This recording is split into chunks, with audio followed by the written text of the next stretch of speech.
Guys ಮೈಸೂರಲ್ಲೇ stay ಆಗಿದ್ವಿ. ಇವಾಗ ಬಂದು ಬೇಗ ಸಾಯ್ಬೇಕು ಸ್ವಾಮಿ. ಅರಮನೆ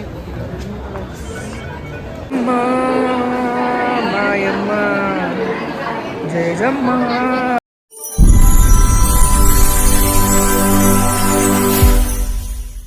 hello guys, welcome back to my YouTube channel. ಇನ್ನು ನನ್ನ ಯೂಟ್ಯೂಬ್ ಚಾನಲ್ ಯಾರು ಸಬ್ಸ್ಕ್ರೈಬ್ ಮಾಡಿಕೊಂಡೆ ಬೇಗ ಸಬ್ಸ್ಕ್ರೈಬ್ ಮಾಡ್ಕೊಳ್ಳಿ. ಎಸ್, ಸ್ಯಾರಿ ವೇರ್ ಮಾಡಿಕೊಂಡು ಹೊರಡ್ತಾ ಇದ್ದೀನಿ. ಸೊ ನೋಡೋಣ ಎಲ್ಲಿಗೆ ಹೋಗ್ತೀವಿ. ಗೈಸ್ ಮೈಸೂರಲ್ಲೇ ಸ್ಟೇ ಆಗಿದ್ವಿ. ಇವಾಗ ಬಂದು ಸಂಜು ಸ್ವಲ್ಪ ಧೂಳಾಗಿದೆ ನೋಡಿ, ಸ್ವಲ್ಪ ಲೈಟ್ ನಿಲ್ಸೋದಕ್ಕೆ ಕಾರ್ ಓಡಿಸ್ತಾ ಅವನೇ ಹೋಗ್ಬೇಕು.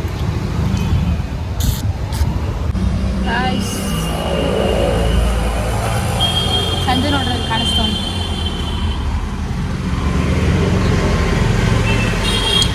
ಹೋಗ್ಬೇಕು. ಎಲ್ಲಿಗೆ ಹೋಗೋದು ಅಂತ ಈಗ ಮೈಸೂರು ಪ್ಯಾಲೇಸ್ ಹೋಗೋಣ ಅಂತ ಪ್ಲ್ಯಾನ್ ಮಾಡಿದ್ದೀವಿ. ಎಲ್ಲ ರೆಡಿಯಾಗಾಯಿತು. ಹರ್ಷ ಒಬ್ಬ ಸ್ನಾನ ಮಾಡಬೇಕು. ಸ್ನಾನ ಮಾಡಿದ ತಕ್ಷಣ ಈಗ ಟಿಫನ್ ಮಾಡಿಕೊಂಡು ಹೊರಡಬೇಕು. ಸಂಜು ಹಿಂದೆ ಕಾರೆಲ್ಲ ಓಡಿಸ್ತಿದ್ದೇನೆ ಪಾಪ. ಫುಲ್ ಒಂಥರ ಧೂಳು ಕೂತ್ಕೊಂಡ್ಬಿಟ್ಟಿದೆ ಸ್ವಲ್ಪ, ಅದಕ್ಕೆ ಓಡಿಸ್ತಾ ಇದ್ದಾನೆ.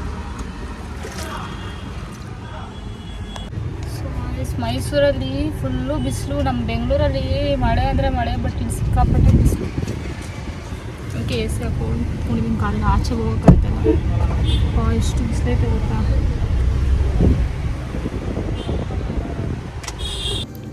ಎಸ್, ನಾವು ಒಂದು ಸಲ ಹೋಗೋಕ್ಕೆ ಮುಂಚೆ ಇಲ್ಲಿ ಫೇಮಸ್ ಅಂತ ಹನುಮಂತು ಪಲಾವ್ ಅಂತ ಹೇಳಿದರು.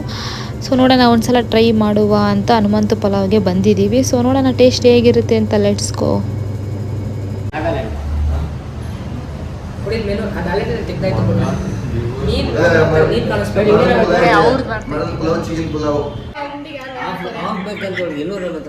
ಮತ್ತೆ ಬೇಗ ಸಾಯ್ಬೇಕು ಸ್ವಾಮಿ. ಎಸ್, ನಾನು ಮಟನ್ ಬಿರಿಯಾನಿ ಆರ್ಡರ್ ಮಾಡಿಕೊಂಡೆ. ಮಟನ್ ಬಿರಿಯಾನಿ ಅಲ್ಲ, ಮಟನ್ ಪಲಾವು. ನಾನು ಸಂಜು ಒಂದರಲ್ಲೇ ತೊಗೊಂಡ್ವಿ. ಬಿಕಾಸ್ ನಾನು ಜಾಸ್ತಿ ತಿನ್ನಲ್ಲ, ತುಂಬ ಜಾಸ್ತಿ ಕೊಟ್ಟಿದ್ರು ರೈಸು. ಅದಕ್ಕೆ ನಾವು ಒಂದರಲ್ಲೇ ತೊಗೊಂಡು ಇಬ್ಬರು ಶೇರ್ ಮಾಡ್ಕೊಂಡ್ವಿ. ನನ್ನ ತಮ್ಮನೂ ಅವನು ಮಟನ್ ಬಿರಿಯಾನಿ ತೊಗೊಂಡ. ಕಾರ್ತಿ ಚಿಕನ್ ಬಿರಿಯಾನಿ, ಚೇತು ಅಣ್ಣನೂ ಚಿಕನ್ ಬಿರಿಯಾನಿ ತೊಗೊಂಡ್ರು. ಟಿಫನ್ ಮುಗಿಸ್ಕೊಂಡು ಹೊರಟ್ವಿ ಮೈಸೂರಿಗೆ. ಅರಮನೆಗೆ ಹೋಗೋಣ ಅಂದ್ಬಿಟ್ಟು ಹೊರಟಿದ್ದೀವಿ. ಬಟ್ ಎಷ್ಟೊಂದು ಸಲ ಹೋಗಿದ್ದೀನಿ ಮೈಸೂರು ಅರಮನೆ. ಎಷ್ಟು ಸಲ ಹೋದರೂ ಬೇಜಾರು ಅನಿಸಲ್ಲ. ನನಗೆ ಅಷ್ಟು ಇಷ್ಟ ಮೈಸೂರು, ಚಾಮುಂಡಿ ಬೆಟ್ಟ, ಮೈಸೂರು ಅರಮನೆ. ನಾನು ಏನು ಪ್ಲ್ಯಾನ್ ಮಾಡಿದ್ದೆ, ಚಾಮುಂಡಿ ಬೆಟ್ಟಕ್ಕೆ ಹೋಗಬೇಕಿತ್ತು. ಬಟ್ ಸ್ವಲ್ಪ ಇಶ್ಯೂಸ್ ಇತ್ತು, ಏನೋ ಸ್ವಲ್ಪ ಇಶ್ಯೂಸಿಂದ ನಾವು ಹೋಗೋಕ್ಕಾಗಲಿಲ್ಲ. ನೆಕ್ಸ್ಟ್ ಟೈಮ್ ಇನ್ನೊಂದು ಸಲ ಬರೋಣ ಅಂದ್ಕೊಂಡು ಬಂದುಬಿಟ್ವಿ. ಮತ್ತೆ ಹೋಗಬೇಕು. ನಾನು ಮೈಸೂರಿಗೆ ಬಂದು ಚಾಮುಂಡಿ ಬೆಟ್ಟಕ್ಕೆ ಹೋಗದೆ ರಿಟರ್ನ್ ಹೋಗ್ತಿರೋದೇ ಒಂದು ಬೇಜಾರು. ಆ್ಯಂಡ್ ನನಗೆ ಡ್ರೆಸ್ ಬೇರೆ ನಾನು ಅಷ್ಟು ತಂದಿರಲಿಲ್ಲ, ಕ್ಯಾರಿ ಮಾಡಿಲ್ಲ. ಜಸ್ಟ್ ಒಂದು ಸ್ಯಾರಿ ತೊಗೊಂಡು ಬಂದಿದ್ದೆ. ಸೊ ನೋಡೋಣ ನೆಕ್ಸ್ಟ್ ಟೈಮ್ ಮಾಡೋಣ ಅಂದ್ಕೊಂಡು ಸುಮ್ಮನೆ ಬಂದುಬಿಟ್ವಿ. ಆ್ಯಂಡ್ ಅಲ್ಲಿ ನನಗೆ ಹೋದಾಗ ನಾನು ನೆಕ್ಲೆಸ್ ಏನೂ ತಂದಿರಲಿಲ್ವಲ್ಲ, ಇದೊಂದು ಚೈನ್ ನನಗೆ ಸ್ಯಾರಿಗೆ ಹೈಲೈಟಾಗಿ ಕಾಣಿಸುತ್ತೆ ಅಂತ ಅನ್ನಿಸ್ತು. ಅದಕ್ಕೆ ತಗೊಂಡೆ ನೋಡಿ. ಏನೋ ಒಂಥರ ಚೆನ್ನಾಗಿ ಕಾಣಿಸ್ತಿತ್ತು ಹಾಕೊಂಡ್ಮೇಲೆ. ಮತ್ತು ಇಲ್ಲಿ ಯಾವುದೋ ಸೈಕಲ್ ತೊಗೊಂಡ್ಬಂದು ತೋರಿಸ್ತಾ ಇದ್ದು. ಸಂಜು ನೋಡಿ ತಗೊಳ್ಳೋಣ ಅಂದ. ನಾನು ಸುಮ್ಮನೆ ಯಾಕೆ ಬೇಡ ಅಂದ್ಬಿಟ್ಟು ಬಂದ್ವಿ. ಎಸ್, ಇವಾಗ ಎಂಟ್ರಿ ಆಗಿದ್ದು. ಎಸ್, ಇದೆ ಅರಮನೆ.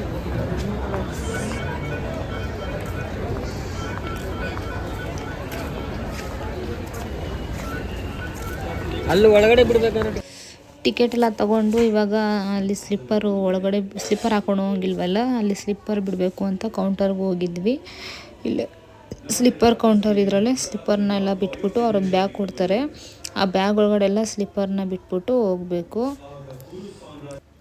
ಆ್ಯಂಡ್ ಕ್ಯಾಮ್ರಾ ಎಲ್ಲ ತೊಗೊಂಡು ರೆಡಿ ಮಾಡ್ಕೊಂಡಿದ್ವಿ. ಫೋಟೋಶೂಟ್ ಮಾಡಬೇಕಾಗಿತ್ತಲ್ಲ. ನನಗಂತೂ ಸ್ಯಾರಿ ಹಾಕ್ಕೊಂಡು ಎಷ್ಟು ಹಿಂಸೆ ಅಂತ ಕೇಳ್ತೀರಾ, ಆಗ್ತಾನೆ ಇಲ್ಲ ನನ್ನ ಕೈಲಿ. ಅದು ಅಲ್ಲದೆ ನಾನು ಸ್ಯಾರಿ ತೊಗೊಂಡಿದ್ದೀನಿ, ಪ್ಲಸ್ ಒಂದು ಜೊತೆಯಲ್ಲಿಂದ ಒಂದೇ ಹೋಯ್ತಾ ಒಂದು ಬಟ್ಟೆ ಹಾಕ್ಕೊಂಡಿದ್ದೆ ಅಷ್ಟೇ. ಅದು ಬಿಟ್ಟು ಬೇರೆ ಏನೂ ಎಕ್ಸ್ಟ್ರಾ ತೊಗೊಂಡಿರಲಿಲ್ಲ. ಅದಕ್ಕೆ ಇನ್ನೇನು ಮಾಡೋದು ಅಂದ್ಬಿಟ್ಟು ಅದೇ ಸ್ಯಾರಿಲೇ ಇದ್ವಿ. ಇಲ್ಲಿ ಒಳಗಡೆ ಬಂದ್ವಿ. ಇಲ್ಲಿ ಸಿಲ್ಕ್ ಸ್ಯಾರೀಸ್ ಎಲ್ಲ ಸಿಗುತ್ತೆ ಅಂತ ನೋಡಿದ್ವಿ. ಓಕೆ ಫೈನ್ ಅಂದ್ಬಿಟ್ಟು ಜಸ್ಟ್ ನೋಡೋಕೆ ಬಂದ್ವಿ, ಎಷ್ಟೇನು ಪರ್ಚೇಸ್ ಮಾಡೋಕ್ಕೆ ಬರಲಿಲ್ಲ. ಆ್ಯಂಡ್ ಇವಾಗ ಅದೆಲ್ಲ ಮುಗಿಸ್ಕೊಂಡು ಎಂಟ್ರಿ ಅಂತ ತೋರಿಸಿದೆ ನೋಡಿ, ಅಲ್ಲಿಗೆ ಬಂದ್ವಿ. ಮತ್ತು ಅದ್ರ ಬಗ್ಗೆ ಎಲ್ಲ ಎಕ್ಸ್ಪ್ಲೇನ್ ಮಾಡಿದರು. ಮೈಸೂರು ಅರಮನೆ ಮಂಡಳಿ ಅಂತ, ಅಂದರೆ ಅವರೆಷ್ಟು ಏನು ಅವ್ರ ಬಗ್ಗೆ ಎಲ್ಲ ಹಿಸ್ಟ್ರಿ ಇತ್ತು, ಅದೆಲ್ಲ ನೋಡಿಕೊಂಡು ಮುಂದೆ ಪಾಸ್ ಆದ್ವಿ. ರಶ್ ಇತ್ತು ಇವತ್ತು. ಯಾಕಂದರೆ ಸಂಡೇ ಅಲ್ವಾ ನಾವು ಹೋಗಿದ್ದು. ಸಂಡೇ ಆಬ್ವಿಯಸ್ಲಿ ರಶ್ ಇತ್ತು. ಸ್ಕೂಲ್ ಮಕ್ಕಳು ಮತ್ತು ಟ್ರಿಪ್ಪವರು ಬೇರೆ ಕಂಟ್ರಿಯಿಂದ ಎಲ್ಲ ಬಂದಿರ್ತಾರಲ್ಲ, ಮಾಮೂಲಿ ಡೇಸ್ ಅಂದರೆ ಒಂಥರ. ಬಟ್ ಸಂಡೇ ಅಂದರೆ ಎಲ್ಲರಿಗೂ ಲೀವ್ ಇದ್ದೇ ಇರುತ್ತೆ. ಆಬ್ವಿಯಸ್ಲಿ ಎಲ್ಲ ಬಂದೇ ಬರ್ತಾರೆ. ಆ್ಯಂಡ್ ಒಳಗಡೆ ಎಂಟ್ರಿ ಆಗಿದ ತಕ್ಷಣ ನಮಗೆ ಚಾಮುಂಡೇಶ್ವರಿ ತಾಯಿ ದರ್ಶನ ಇಲ್ಲೇ ಸಿಕ್ತು. ನನಗದೊಂದು ಬೇಜಾರಿತ್ತು ಹೋಗೋಕ್ಕಾಗಿಲ್ವಲ್ಲ ಅಂತ. ತಾಯಿ ಪೂಜೆ ಮಾಡಿ ಆ ತಾಯಿನ ಇಲ್ಲೇ ಇಟ್ಟಿದ್ದಾರೆ. ಇಲ್ಲೇ ಇಟ್ಟು ಮತ್ತು ಆಚೆಯಿಂದ ಮೈಸೂರು ಹೇಗಿದೆ ಅಂದ್ಬಿಟ್ಟು ಅಂತೂ ಕೂಡ ಡೆಮೋ ಇಟ್ಟಿದ್ದಾರೆ. ಅದನ್ನು ಕೂಡ ನೋಡಿದ್ವಿ, ತುಂಬ ಚೆನ್ನಾಗಿತ್ತು. ಆ್ಯಂಡ್ ನೆಕ್ಸ್ಟ್ ಹಂಗೆ ಲೈಟಿಂಗ್ಸು, ಇಲ್ಲಿ ಅರಮನೆ ಲೈಟಿಂಗ್ಸ್ ಎಲ್ಲ ಒಂಥರ ಕಂಬಗಳು ಅವೆಲ್ಲ ನೋಡೋಕೆ ಏನೋ ಒಂಥರ ಚೆಂದ. ಅದು ಮುಗಿಸ್ಕೊಂಡು ಒಳಗಡೆ ಬಂದ್ವಿ. ಒಳಗಡೆ ಬಂದ ತಕ್ಷಣ ಒಳಗಡೆ ಬಂತಿದ್ದಂಗೆ ಇದು ಅಮೃತ ಶಿಲೆಗಳೆಲ್ಲ ಇಟ್ಟಿದ್ರು. ಅದೆಲ್ಲ ನೋಡಿಕೊಂಡು ಬಂದ್ವಿ. ನೆಕ್ಸ್ಟು ಮುಂದೆ ಬಂದ ತಕ್ಷಣ ಡೆಮೋ ಇಟ್ಟಿದ್ರು ಅಂಬಾರಿದು. ಜಸ್ಟ್ ಒಳಗಡೆ ಇಟ್ಟಿದ್ದಾರೆ, ಬಟ್ ಇಲ್ಲಿ ಡೆಮೋ ಇಟ್ಟಿದ್ರು.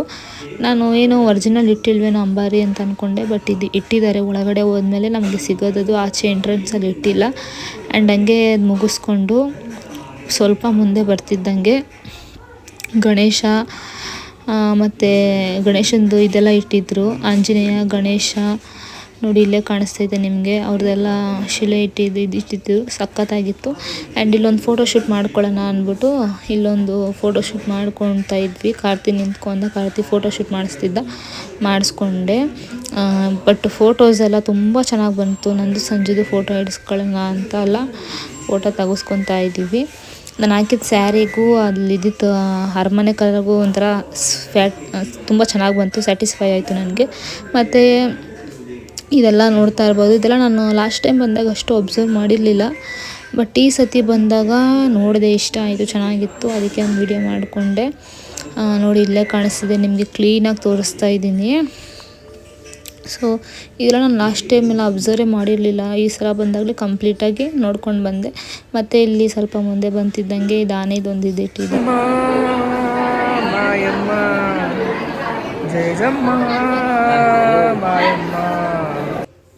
ಆ್ಯಂಡ್ ಇಲ್ಲಿನ ಮೇಲಿನ ಕಂಬಗಳು ಒಂದೊಂದು ಎಲ್ಲ ತುಂಬ ಡೀಪಾಗಿ ನೋಡ್ಕೊಂಡು ಬಂದೆ. ಈ ಸಲ ನಾನು ಕ್ಲೀನಾಗಿ ನೋಡ್ಕೊಂಡ್ಬಂದೆ. ಒಂದೊಂದು ತುಂಬ ಚೆನ್ನಾಗಿತ್ತು. ಎಂಟ್ರೆನ್ಸಲ್ಲಿ ಮಾತ್ರ ತುಂಬ ಅಂದರೆ ತುಂಬ ಇಷ್ಟ ಆಯಿತು. ಸೊ ಆಯಿತು ಅಂತ ಆ ಕಡೆ ಸೈಡ್ ನಾವು ಫೋಟೋ ಎಲ್ಲ ಇಡಿಸ್ಕೊಂಡು ಆಯಿತು ಅಂತ ಆ್ಯಂಡ್ ಈ ಸೈಡ್ ಬಂದ್ವಿ. ಆ್ಯಂಡ್ ಈ ಸೈಡ್ ನೋಡಿ ಎಷ್ಟು ಚೆನ್ನಾಗಿದೆ. ನನ್ನ ತಮ್ಮನಿಗೆ ನಾನು ಫೋನ್ ಕೊಟ್ಬಿಟ್ಟಿದ್ದೆ ವೀಡಿಯೋ ಮಾಡ್ಕೊಂಡು ಬಾ ಅಂತ. ಈಗ ಫಸ್ಟ್ನೇ ಫ್ಲೋರ್ ಇವಾಗ ಮೆಟ್ಲು ಹತ್ತಿ ಹೋಗ್ತಾ ಇದ್ದೀವಿ. ಒಳಗಡೆ ಎಲ್ಲ ನೋಡೋಣ ಅಂದ್ಬಿಟ್ಟು. ಮತ್ತು ಇದೆಲ್ಲ ಪೇಂಟಿಂಗ್ ನೋಡಿ, ಆವಾಗ ಬ್ರಿಟಿಷರು ಇದ್ದಾಗೆಲ್ಲ ಇದು ಮಾಡಿದ್ದು.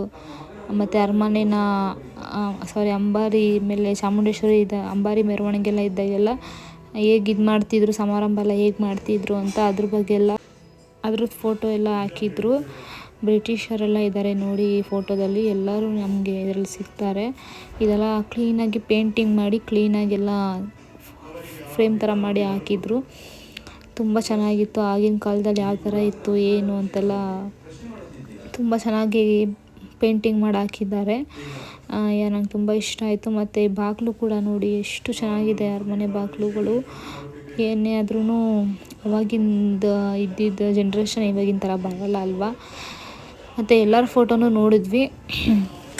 ಫೋಟೋಸ್ ಎಲ್ಲನೂ ತೋರಿಸಿದ್ದೀನಿ ಕ್ಲೀನಾಗಿ ನೋಡಿ. ನೀವು ಇದೆಲ್ಲ ಹೋದಾಗ ಇದೆಲ್ಲ ನೋಡೋದು ಮಿಸ್ ಮಾಡ್ಕೊಂಬಿಡಿ. ತುಂಬ ಚೆನ್ನಾಗಿದೆ, ಏನೋ ಒಂಥರ ಸ್ಪೆಷಲ್ ಆಗಿರುತ್ತೆ. ಮತ್ತು ನನಗೆ ಇದು ತುಂಬ ಅಂದರೆ ತುಂಬ ಇಷ್ಟ ಆಯಿತು. ಈ ಕಂಬಗಳು ಒಂದೊಂದು ಯಾವುದೋ ಈ ಬೇರೆ ಕಂಟ್ರಿಲೆಲ್ಲ ಇರುತ್ತಲ್ಲ ಅದಕ್ಕಿಂತ ಮಸ್ತಾಗಿತ್ತು. ನಮ್ಮ ಮೈಸೂರು, ನಮ್ಮ ಇಂಡಿಯಾ, ನಮ್ಮ ಕರ್ನಾಟಕ ಯಾವುದಕ್ಕೂ ಕಮ್ಮಿ ಇಲ್ಲ. ಬೇರೆ ನಾವು ಔಟ್ ಆಫ್ ಕಂಟ್ರಿ ಹೋಗಿ ನೋಡೋದೇ ಎಲ್ಲ. ನಮ್ಮ ಇಂಡಿಯಾದಲ್ಲೂ ನಮ್ಮ ಕರ್ನಾಟಕದಲ್ಲೂ ನಮ್ಮೂರಲ್ಲೂ ಒಂದು ಬೆಲೆ ಕಟ್ತಿರೋಂಥ ಜಾಗ ಇದ್ದೇ ಇರುತ್ತೆ. ಅದಕ್ಕೆ ಎಷ್ಟೇ ಕೋಟಿ ಕೊಟ್ಟರು ಬೆಲೆ ಕಟ್ಟೋಕ್ಕಾಗಲ್ಲ. ಸೊ ನಮ್ಮ ಮೈಸೂರಿಗೆ ಬಂದರೆ ಇದಂತೂ ಸಿಕ್ಕಾಪಟ್ಟೆ. ಅರಮನೆ ತುಂಬ ಫೇಮಸ್ಸು. ಈ ಬಾಗಿಲುಗಳು, ಆ ಕಂಬಗಳೆಲ್ಲ ನೋಡೋಕ್ಕೆ ನಿಜವಾಗ್ಲೂ ಎರಡು ಕಣ್ಣು ಸಾಲಲ್ಲ. ಸೊ ಸಿಕ್ಕಾಪಟ್ಟೆ ಖುಷಿ. ನಂಗೆ ಮೈಸೂರಿಗೆ ಬರೋಕ್ಕೆ ತುಂಬ ಅಂದರೆ ತುಂಬ ಖುಷಿ. ನನಗೆ ಯಾವಾಗಲೂ ತುಂಬ ಇಷ್ಟ. ಅದು ಮುಗಿಸ್ಕೊಂಡು ನಾವಿಲ್ಲಿ ಬಂದ್ವಿ. ರಾಜರುಗಳು, ಅವರ ನಾಲ್ವಡಿ ಮಹಾರಾಜರು, ಕೃಷ್ಣರಾಜ ಒಡೆಯರು ಎಲ್ಲರದೂ ಫೋಟೋಗಳು, ಅವ್ರದ್ದು ಫ್ಯಾಮಿಲಿ ಫೋಟೋಗಳು ಎಲ್ಲರದ್ದು ಫೋಟೋ ಇಲ್ಲಿ ಒಬ್ರೊಬ್ರದ್ದೇ ಇಕ್ಕಿದ್ದಾರೆ. ನೋಡ್ತಾ ಇರ್ಬೋದು, ನಿಮ್ಗೆ ಕಾಣಿಸ್ತಾ ಇರ್ಬೋದು ಅವ್ರ ಫ್ಯಾಮಿಲಿ ಫೋಟೋಸ್ ಎಲ್ಲ. ಅವರ ವಂಶದಲ್ಲಿ ಯಾರ್ಯಾರು ಇದ್ದರು, ಅವ್ರ ಮಕ್ಳುಗಳ್ದು. ಇದು ಇವ್ರ ರಾಣಿ ನೀವು ನೋಡಿರ್ತೀರ. ಸೊ ಇವ್ರನ್ನೂ ನೋಡಿರ್ತೀರ. ಎಲ್ಲರದ್ದು ಫೋಟೋ ಎಲ್ಲ ಚೆನ್ನಾಗಿ ಇಟ್ಟಿದ್ರು. ಅವ್ರ ಅಜ್ಜಿ ಮುತ್ತಜ್ಜಿ, ಗಂಡ ಹೆಂಡತಿ ಮಕ್ಕಳು ಎಲ್ಲರದ್ದು ಫೋಟೋನು ಇಕ್ಕಿದ್ದಾರೆ. ತುಂಬ ಚೆನ್ನಾಗಿದೆ, ನಿಜವಾಗ್ಲೂ ತುಂಬ ಅಂದರೆ ತುಂಬ ಚೆನ್ನಾಗಿದೆ. ನೋಡ್ಕೊಳ್ಳಿ, ಇದ್ರಲ್ಲಿ ಕ್ಲೀನಾಗಿ ತೋರಿಸ್ತಾ ಇದ್ದೀನಿ ನಾನು. ಆ್ಯಂಡ್ ಇದೆಲ್ಲ ಬಂದು ರಾಜರುಗಳಿಗೆಲ್ಲ ಗಿಫ್ಟ್ಗಳು ಬಂದಿರುತ್ತಲ್ಲ, ಅದ್ರನ್ನೆಲ್ಲ ಒಂದು ಕ್ಲೀನಾಗಿ ಕೊಠಡೀಲಿ ಇಟ್ಟಿದ್ದಾರೆ.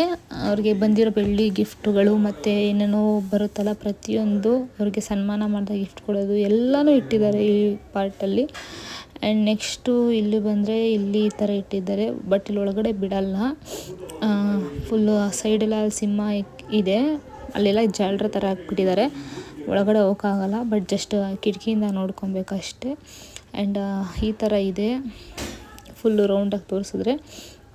ಆ್ಯಂಡ್ ಇದೆಲ್ಲ ಬಂದು ಲೈಟ್ ಬಲ್ಬ್, ಅಲ್ಲಿ ಹಾಕಿರೋ ಲೈಟ್ಗಳು, ಆ ಡಿಸೈನ್ಗಳು ನೋಡಿ ಎಷ್ಟು ಚೆನ್ನಾಗಿದೆ ಅಂದರೆ ತುಂಬ ಚೆನ್ನಾಗಿದೆ.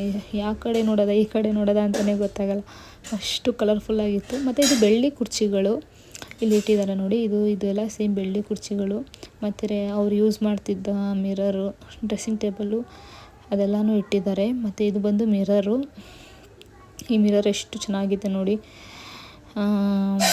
ತುಂಬ ಚೆನ್ನಾಗಿತ್ತು ನೋಡೋಕ್ಕೆ.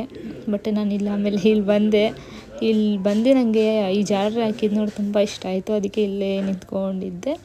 ಆ್ಯಂಡ್ ಆಯಿತು ಅಂದ್ಬಿಟ್ಟು ಇದು ಬಂದು ಬೀಗ ಅವ್ರು ಹಾಕಿರೋದು, ನಾನು ರೇಗಿಸ್ತಾ ಇದ್ದೆ. ಅದು ಮುಗಿಸ್ಕೊಂಡು ಮುಂದೆ ಬಂದ್ವಿ. ನೆಕ್ಸ್ಟ್ ನಾವು ಮುಂದೆ ಬಂದಾಗ ಸೇಮ್ ಪೇಂಟಿಂಗ್ ಎಲ್ಲ ಇಟ್ಟಿದ್ರು. ಇದು ನೋಡಿ ಹಳೆ ಕಾಲದ ಕಲ್ಲಿಲ್ಲಿ ಮಾಡಿದ್ದಿದ್ದು, ಇದು ಹಳೆ ಕಾಲದ ಕಲ್ಲಿದು, ಎಷ್ಟು ಚೆನ್ನಾಗಿದೆ ಅಂತ. ಗಟ್ಟಿ ಇದೆ, ತುಂಬ ಸ್ಟ್ರಾಂಗ್ ಇದೆ ಇದೆಲ್ಲ. ನಾವು ಈ ಕಟ್ಟೋ ಮನೆಯೆಲ್ಲ ಕಲ್ಲೆಲ್ಲ ಅಷ್ಟು ಸ್ಟ್ರಾಂಗ್ ಇರುತ್ತೆ ಎಲ್ಲೋ ಗೊತ್ತಿಲ್ಲ, ಬಟ್ ಇದೆಲ್ಲ ತುಂಬ ಚೆನ್ನಾಗಿದೆ. ಅದನ್ನು ಮುಗಿಸ್ಕೊಂಡು ಮುಂದೆ ಇವಾಗ ಬರ್ತಿದ್ದಂಗೆ ನಮ್ಮ ಕಣ್ಣಿಗೆ ಅಂಬಾರಿ ಕಾಣಿಸುತ್ತೆ. ತುಂಬ ಎಲ್ಲರೂ ಕ್ಯೂರಿಯಾಸಿಟಿಯಿಂದ ಕಾಯಿದೆ ಅರಮನೆಯಲ್ಲಿ ನೋಡೋಕ್ಕೆ ಅಂಬಾರಿನ. ಸೊ ಅದು ಈಗ ಬಂತು ನೋಡಿ. ಸೀರಿಯಸ್ಲಿ ಎಷ್ಟು ಹೊಳಿತಿತ್ತು ಅಂದರೆ ಫೋಟೋಗಿಂತ ವೀಡಿಯೋಗಿಂತ ಲೈವಲ್ಲಿ ನೋಡೋಕ್ಕೆ ಕಣ್ಣು ಸಾಲದು. ಹಿಂದೆ ಆನೆದು ದಂತ ಇಟ್ಟಿದ್ದಾರೆ ನೋಡಿ, 750 kg ಅಂಬಾರಿ ಇದು. ಅಲ್ಲಿ ಕುಷನ್ನು ಕೂಡ ಗೋಲ್ಡ್ ಕಲರೇ ಹಾಕಿದ್ದಾರೆ. ಮತ್ತು ಹಿಂದೆಲ್ಲ ಇದು ಆನೆದು ದಂತನ ಇಟ್ಟಿದ್ದಾರೆ, ಕುಷನ್ ಇಟ್ಟಿದ್ದಾರೆ ಗೋಲ್ಡ್ ಕಲರ್. ಫಸ್ಟು ಬೇರೆ ಕಲರ್ ಇತ್ತಂತೆ ನನ್ನ ತಮ್ಮ ಹೇಳಿದ್ದ, ಬಟ್ ಈಗ ಇದಿಟ್ಟಿದ್ದಾರೆ. ಮತ್ತು ಅಲ್ಲಿ ಅಲರ್ಟ್ಗೆ ಲೈಟ್ ಇಟ್ಟಿದ್ದಾರೆ, ನಾನು ಅದು ಅಬ್ಸರ್ವ್ ಮಾಡಿದೆ. ಅಷ್ಟು ಈಸಿಯಾಗಿ ಯಾರು ಮುಟ್ಟೋಕ್ಕಾಗಲ್ಲ. ಇಲ್ಲೇ ಬರೆದಿದ್ದಾರೆ ನೋಡಿ, ಚಿನ್ನದ ಅಂಬಾರಿಯ ತೂಕದ ಬಗ್ಗೆ ಎಲ್ಲ ಎಕ್ಸ್ಪ್ಲೇನ್ ಮಾಡಿ ಬರೆದಿದ್ದಾರೆ. ಆ್ಯಂಡ್ ಇದೊಂದು ಈ ಸೈಡ್ ಬಂತೆ, ಅದು ಮುಗಿಸ್ಕೊಂಡು ಮುಂದೆ ಬಂದರೆ ಇಲ್ಲೊಂದು ಮಿರರ್ ಇಟ್ಟಿದ್ದಾರೆ. ಈ ಮೆಟ್ಲೆಲ್ಲ ಈ ಥರ ಇದೆ, ಮೆಟ್ಲು ಮೇಲೆ ನಡ್ಕೊಂಡು ಹೋಗೋಣ ಅಂದ್ಬಿಟ್ಟು ನಡ್ಕೊಂಡು ಬಂದ್ವಿ. ಆ್ಯಂಡ್ ಹಂಗೆ ಇದೊಂದು ಶಿಲೆ ಇಟ್ಟಿದ್ದಾರೆ ಇಲ್ಲೊಂದು. ಆ್ಯಂಡ್ ಆಚೆಯಿಂದ ಬಂದ್ವಿ. ಆ್ಯಂಡ್ ಈ ಸೈಡ್ ಮೆಟ್ಲಿಗೆ ಬಂದಾಗ ನನಗೆ ಸಿಕ್ಕಾಪಟ್ಟೆ ಇಷ್ಟ ಆಯಿತು. ಮತ್ತು ಇದು ಬಂದು ನೋಡಿ ಇಲ್ಲೇ ಬರೆದಿದ್ದಾರೆ, ನಾಲ್ವಡಿ ಕೃಷ್ಣರಾಜ ಒಡೆಯರ ಪುತ್ಥಳಿ ಅಂತ. ಈ ಅರಮನೆಯ ರೂವಾರಿಯಾದ ಶ್ರೀ ನಾಲ್ವಡಿ ಕೃಷ್ಣರಾಜ ಒಡೆಯರದು ಅದು ಸ್ಟ್ಯಾಚು ಮಾಡಿರೋದು. ಎಷ್ಟು ಅದು ಸೇಮ್ ರಿಯಲಾಗಿ ರಾಜ ಕೂತಿರೋ ಥರನೇ ಇತ್ತು. ಆ್ಯಂಡ್ ಇಲ್ಲಿ ಒಳಗಡೆ ಬಂದ ತಕ್ಷಣ ಈ ಥರ ಕಂಬಗಳು ಎಲ್ಲ ಕೂಡ ತುಂಬ ಅದ್ಭುತವಾಗಿದೆ. ನಾವು ನೋಡೋಕ್ಕೆ ಎಷ್ಟು ಖುಷಿ ಅಂತೀವಿ. ಬಟ್ ನಿಜವಾಗ್ಲೂ ಅರಮನೆ ಕಟ್ಟಿರೋರು ನಿಜವಾಗ್ಲೂ ಗ್ರೇಟ್, ಅಷ್ಟು ಅದ್ಭುತವಾಗಿ ಕಟ್ಟಿದ್ದಾರೆ, ನೋಡೋಕ್ಕೆ ಎರಡು ಕಣ್ಣು ಸಾಲಲ್ಲ. ಮತ್ತು ಇಲ್ಲೊಂದು ಫೋಟೋನ ಹಿಡಿಸ್ಕೊಳ್ಳೋಣ ಅಂದ್ಬಿಟ್ಟು ನಾನಂತೂ ಅರಮನೆಯಲ್ಲಿ ಸಿಕ್ಕಾಪಟ್ಟೆ ಫೋಟೋನ ಹಿಡಿಸ್ಕೊಂಡ್ಬಿಟ್ಟೆ. ನನಗಂತೂ ತುಂಬ ಅಂದರೆ ತುಂಬ ಇಷ್ಟ. ಮತ್ತು ಇಲ್ಲಿ ರಾಜರು ಸಭೆ ಮಾಡಬೇಕಾರೆ ಅಥವಾ ಏನಾದ್ರು ನ್ಯಾಯ ಹೇಳ್ಬೇಕಾದ್ರೆ ಇಲ್ಲಿ ಬಂದು ಸೇರ್ತಾರೆ ಜನಗಳು ಕೂತ್ಕೊಳ್ಳೋಕ್ಕೆ ಅಂದ್ಬಿಟ್ಟು ಇಲ್ಲಿ ಜಾಗ ಮಾಡಿದ್ದಾರೆ. ಅಲ್ಲಿ ರಾಜರು ನಿಂತ್ಕೊಂಡು ಹೇಳೋದು. ಮತ್ತು ಇದೆಲ್ಲ ರಾಜರದ್ದು ರೂಮ್ಗಳು. ಈ ಸೈಡ್ ಈ ಥರ ಕಾಣಿಸುತ್ತೆ ರೂಮ್ಗಳವೆಲ್ಲ, ಕಿಟಕಿಗಳು ಆ ಥರ ಕಾಣಿಸುತ್ತೆ, ಬಟ್ ಅವೆಲ್ಲ ಒಳಗಡೆ ಬಿಡಲ್ಲ. ಆ್ಯಂಡ್ ಇದು ಬಂದು ಯಾವುದೋ ಒಂದು ಶಿಲೆ ಇಟ್ಟಿದ್ದಾರೆ, ಬಟ್ ಇದು ಮುಟ್ಟಬೇಡಿ ಅಂತ ಹಾಕಿದ್ದಾರೆ, ಅದು ಚೆನ್ನಾಗಿತ್ತು. ಮತ್ತು ಇದು ಯಾವುದೋ ಹಾಳಾಗಬಾರ್ದು ಅಂದ್ಬಿಟ್ಟು ಪ್ಲ್ಯಾಸ್ಟಿಕ್ನೆಲ್ಲ ಇದು ಮಾಡ್ಕೊಂಡು ಹಾಕಿದ್ದಾರೆ. ಮತ್ತು ಇದು ಹೆಬ್ಬಾಗಿಲು ಅಂತ ಹಾಕಿದ್ದಾರೆ, ಇದೊಂದು ಹೆಬ್ಬಾಗಿಲು. ಮತ್ತು ಸ್ವಲ್ಪ ಮುಂದೆ ಬಂತಿದ್ದಾಗ ಈ ಥರ ಇದೆ, ಇಲ್ಲಿ ನಾಲ್ವಡಿ ಕೃಷ್ಣರಾಜ ಒಡೆಯರು ಇನ್ನು ಇದು ಯಾರ್ದೋ ಇಬ್ಬರದು ಇಟ್ಟಿದ್ದಾರೆ, ಸ್ಟ್ಯಾಚು ಥರ ಮಾಡಿ ಅಲ್ಲಿ ಇದು ಮಾಡಿದ್ದಾರೆ. ಇಲ್ಲೆಲ್ಲ ಒಳಗಡೆ ಯಾರನ್ನೂ ಬಿಡಲ್ಲ, ಬಟ್ ಚೆನ್ನಾಗಿತ್ತು ನೋಡೋಕ್ಕೆ, ತುಂಬ ಸಖತ್ತಾಗಿತ್ತು. ಮತ್ತು ಇದು ಬಂದು ಕಂಬಗಳು, ಇದಕ್ಕೆಲ್ಲ ಪ್ಲ್ಯಾಸ್ಟಿಕ್ನ ಕವರ್ ಮಾಡಿ ಪ್ಯಾಕ್ ಮಾಡಿ ಇದು ಮಾಡಿದ್ದಾರೆ, ಹಂಗೆ ಅಂತೂ ಹಾಕಿಲ್ಲ, ಬಿಕಾಸ್ ಸೇಫ್ಟಿ ಮುಖ್ಯ ಅಂತ. ಆ್ಯಂಡ್ ಇಲ್ಲಿಂದ ಮೆಟ್ಲಿಂದ ನಡ್ಕೊಂಡು 2 ಮೆಟ್ಲು ಕೊಟ್ಟಿದ್ದಾರೆ ಆ ಕಡೆ ಈ ಕಡೆ, ಅಲ್ಲಿಂದ ಇಳ್ಕೊಂಡು ಬರಬೇಕು ನಾವು ಕೆಳಗಡೆ. ಇದನ್ನು ಮುಗಿಸ್ಕೊಂಡು ಕೆಳಗಡೆ ಇಳ್ಕೊಂಡು ಬಂದ್ವಿ ನಾವು. ಆಮೇಲೆ ನನ್ನ ತಮ್ಮಂಗೆ ವೀಡಿಯೋ ಮಾಡು ಅಂದ್ಬಿಟ್ಟು ಅದೊಂದು ವೀಡಿಯೋ ಮಾಡಿಸ್ಕೊಂಡೆ. ಆಮೇಲೆ ಇದು ಲಾಸ್ಟ್ ಮುಗೀತು, ಇದೊಂದು ನೋಡಿಕೊಂಡು ಬಂದ್ವಿ. ತುಂಬ ಅಂದರೆ ತುಂಬ ಚೆನ್ನಾಗಿತ್ತು ಗಾಯ್ಸ್. ಹೋದರೆ ಏನು ನೋಡೋದನ್ನ ಮಿಸ್ ಮಾಡ್ಕೊಬೇಡಿ. ಆಚೆಯಿಂದ ಕಂಪ್ಲೀಟಾಗಿ ಅರಮನೆ ಬಂದು ಈ ಥರ ಕಾಣಿಸ್ತಿದೆ. So I love so much Mysuru. ನಾನು ಇನ್ನೊಂದು ಜನ್ಮ ಅಂತಿದ್ರೆ ಮೈಸೂರಲ್ಲಿ ಹುಟ್ಟಬೇಕು ಅಂತ ಆಸೆ ಪಡ್ತೀನಿ. Thanks for watching. Love you guys.